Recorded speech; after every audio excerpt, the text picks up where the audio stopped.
Bonjour. D'abord un petit recap de c'est quoi diffraction.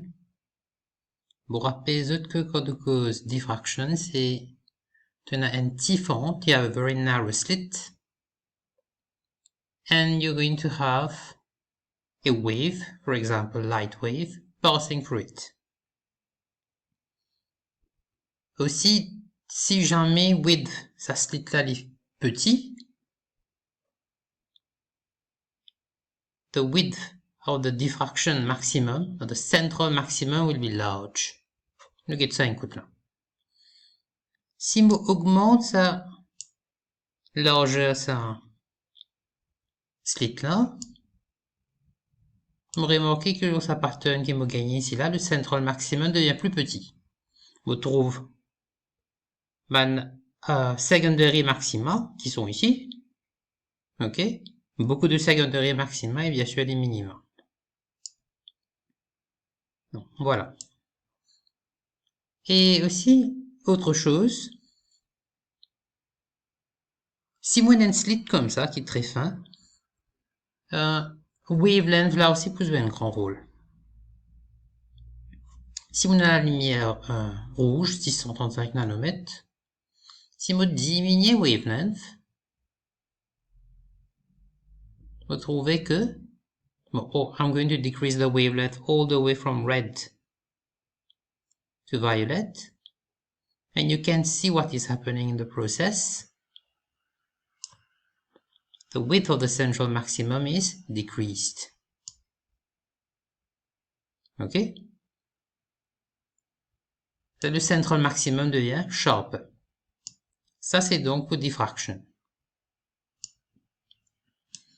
Autre chose intéressante à voir, si jamais vous me tiens à un circular aperture, circular hole, instead of this narrow slit, we obtain these concentric rings.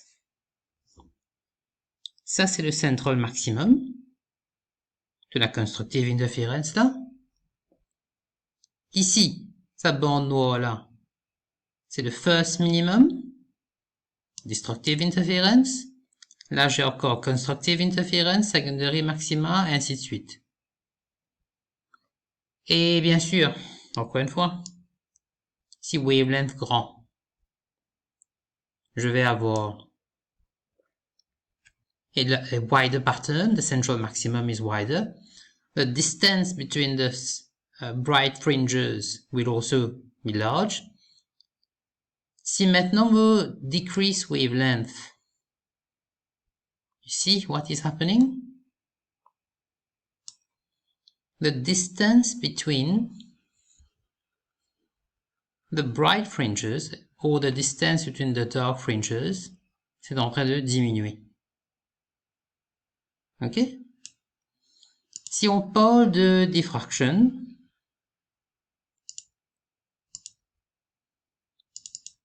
ce qui est en train de se passer là, on rappelle la lumière vient,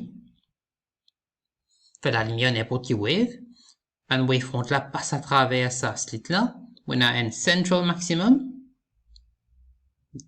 Si jamais ça la lumière, on les mettre un écran là, on trouve un bright fringe here, dark, bright, et ainsi de suite.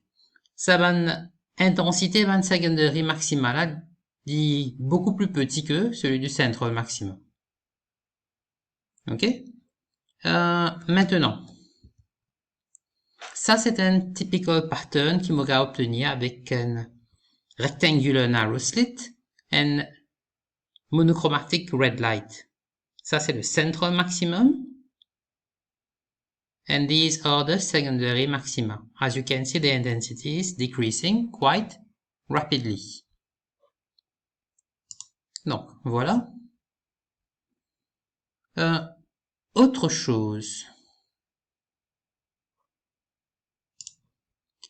Simopécos, bon, toujours quand on parle de diffraction. Regardez ça bien. On a un light generator here, plane waves, par exemple un laser. Ça c'est un slit qui m'aurait marqué là. On a au central maximum, Regarde ça l'intensité là, elle est bien haute. Sharp peak here, white. Il baissait, ensuite il réaugmente. Un ticket, il baissait, ça c'est un dark fringe, et là il est légèrement réaugmenté. C'est mon 20 secondary maximale. Ok? I can change the wavelength of course. Comme on peut augmenter wavelength, ou bien on peut diminuer fréquence, ce qui est en train de se passer, c'est bien sûr la couleur va changer. Voilà donc un petit recap sur diffraction.